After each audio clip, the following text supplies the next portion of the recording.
In the wake of the COVID-19 induced economical crisis, beggary appears to be on the rise. In the last week, I've faced more than 10 street beggars. Most happen to be children. In 2018, the Sindh cabinet imposed a complete ban on child beggary by directing social welfare departments to pick up children beggars in the province and rehabilitate them at welfare centers. Unfortunately, the mafias that control the street beggars have remained operational. Child beggary does indeed violate the fundamental rights that all children should have in terms of being safe from harm and having the space and opportunity to achieve their full potential. Shrines dedicated to holy men are dotted across most cities and towns in Pakistan. In the folk Islam of the region, they are regarded as saints and can attract huge number of worshippers. Eager to pray for their blessing, these shrines have always been a magnet for beggars, especially children, as many of the pilgrims believe giving money to the poor will increase the chances of their prayers being heard.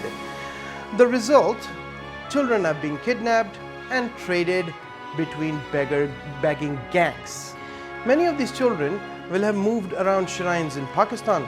They will have their hands shaved, they will be tattooed, they will be made unrecognized by their parents.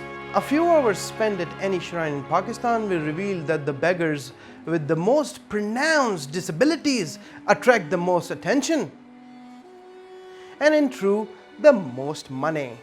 It takes a special kind of heartlessness to not be moved by the sight of children begging on the street roadsides, often in sweltering heat or in some parts freezing cold. You may be doing more harm than good by giving into the spirit of charity when it comes to child beggars. By giving them money directly, far from uplifting their lot in life, you might actually be feeding into the vicious cycle of poverty and exploitation they are used to. You see, when you give money to beggars or a child beggar, for that matter, it ensures them that the business is viable and the money can be gathered this way. This then becomes a root cause of kidnapping, murder, rape of children all over Pakistan.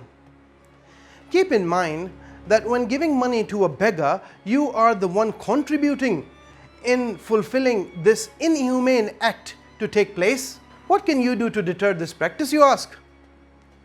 Well, do nothing is the best way to go.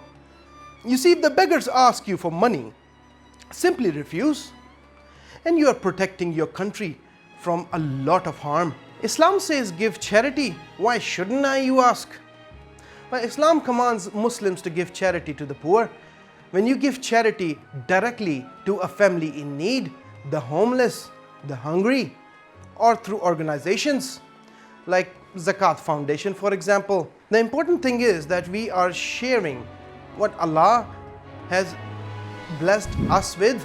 Monetary charity is one of the most important types because it helps in a tangible and immediate way. The money will go for food, which will help feed the hungry, or maybe clothes or children school supplies for disadvantaged children.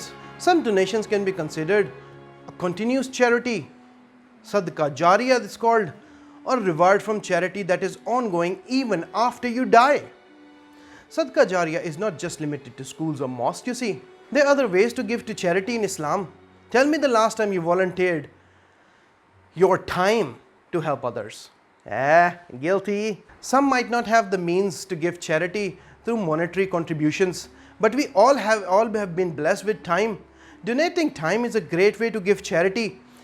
Going out to the local masjid, community center, non-profit organizations, homeless shelters or schools and give a few hours of your time is not only a way to give charity and help out, but also increase our faith in Allah. Charity doesn't always have to be money to the beggars.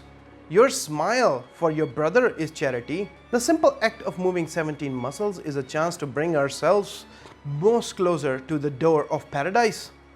To give charity is to pass on a blessing you have been given by Allah to others. So give charity by sharing some of this happiness. Just a simple bring smile and brighten a fellow brother or sister's day. Another way you can give, every act of goodness is a charity. With good intentions, a small piece of advice, be it to a sister about her hijab, a brother about the volume of their hair, or to a friend about their prayer, is a way to give charity and spread knowledge. Before giving 10, 20, 50 rupees or any insignificant amount of money to a beggar, please investigate.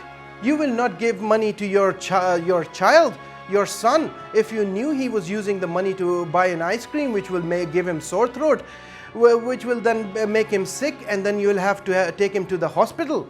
Then why would you give money to beggars who will use it to get drugs and kidnap more people? Do your due diligence before giving money to anyone.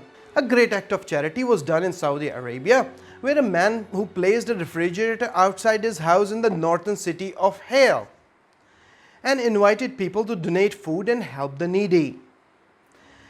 So anybody who can afford food can bring his food and put in this fridge, and anybody who needed food can just come and take food. This is a way to give to people without making them guilty, which is a good way. So it will do you good to invent new ways of charity. As long as you're not giving money to beggars for buying drugs and all, you should be all right. Let's see what you come up with. Okay, Mohsen out.